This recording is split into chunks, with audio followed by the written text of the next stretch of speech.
Welcome to the Bourbon Van. I'm Phil. I'm Julie. Welcome to the Wild West.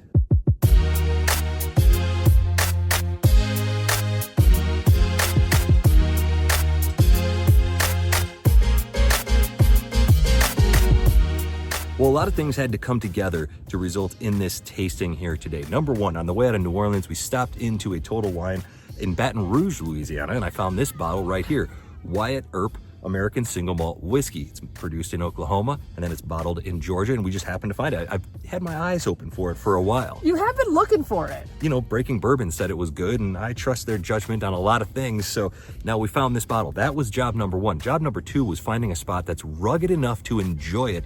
We found it here in Benson, Arizona. We are not that far from Tombstone, where we know that Wyatt Earp, did some things. Yeah, if you follow the channel, you know that we were in Tombstone last year. I really kind of fell in love with it. It was kind of kitschy and silly, but it felt a little bit wild. Yeah, it Benson's was. a bit like it, and it's just 30 minutes away. So we've got our Wyatt Earp whiskey. We've got our Wyatt Earp history. I wouldn't be surprised if he came through Benson. The highway comes through here. You had to get to Tombstone somehow. So there you go. Wyatt Earp is what we're drinking today. This is American Single Malt Whiskey, small batch. You can see here the 6-shooter on top, which is actually one of the worst toppers ever. This cork pop is going to be incredible. It is Wyatt Earp. It's a single malt whiskey. Look at the Tombstone badge. It's a 6-shooter on top. We don't know if this is a screw top or a cork pop. Here we go. Oh, actually, nope. I don't know. Wait. Oh, that was weird. That is not what I was expecting. Hopefully it tastes better than the cork pop. I was so excited about this cork pop. I thought the presentation was kind of cool. It was very kitschy. It kind of fell in line with what you would expect for a bottle named Wyatt Earp, and it was the worst cork pop ever. But it's got this little badge on the front, the Tombstone Deputy Marshal there. That's kind of fun. You can see how it's all three-dimensional. It all sticks off in every direction. Bad cork pops, and honestly, a little much, if I'm being honest. It's a little garish, a little unnecessary, because you can see a lot of this whiskey is gone. That's just in, maybe 1,500 miles that we've driven since we got this bottle.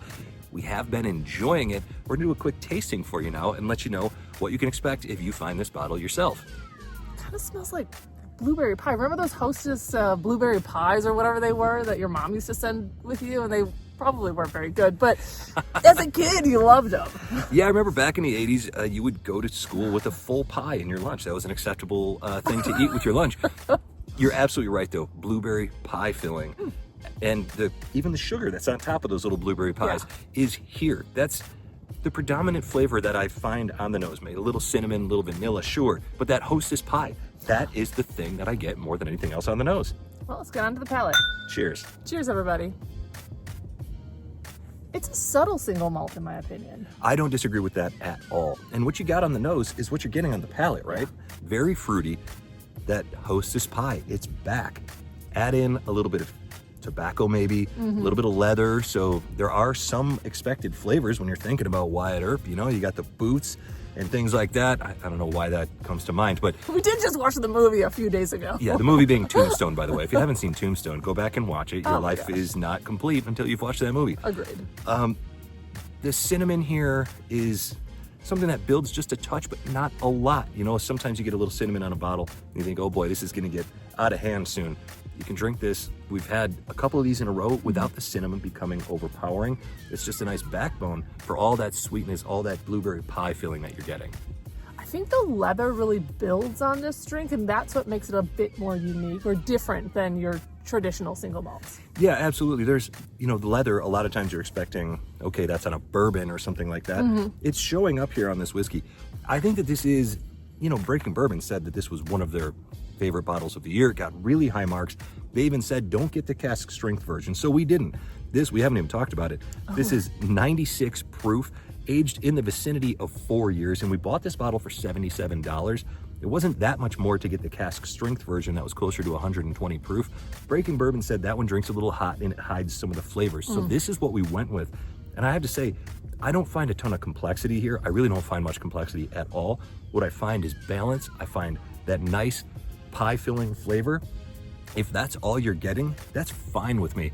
It is a little pricey for that, $77 for something that isn't taking you on a journey. It doesn't change over the life of the sip.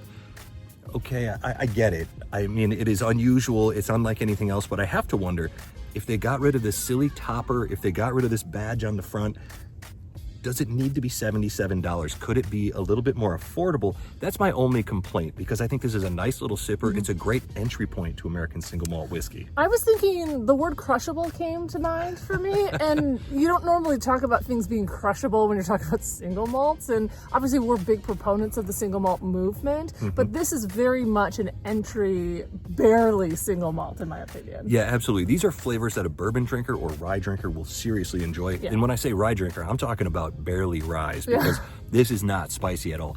It's sweetness, it's got some dark flavors in there, a little bit of leather like we talked about. It's a nice little whiskey. I'm seriously enjoying it. I do think, again, going back to the price, that's my one and only complaint with this bottle.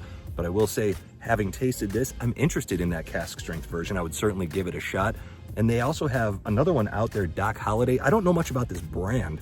It comes to us from World Whiskey Society. So I, again, never even heard of this brand before. I don't know anything about them other than I've seen this on Breaking Bourbon, and I've heard good things about Doc Holliday. So that's the next one we've got our eyes open for. Maybe we'll find it here in Arizona. Well, if you have had Wyatt Earp American Single Malt Whiskey, if you have had Wyatt Earp's Cask Strength American Single Malt Whiskey, if you've tried the Doc Holliday or anything else from World Whiskey Society Company of Pendergrass, Georgia, that's actually a cool name too. If you've tried any of these products, let us know. Have we missed out on something? Is there another one that's better than this? Let us know all about it in the comments from wherever we are. To wherever you are. Cheers. Cheers. Very much enjoy this. Crushable.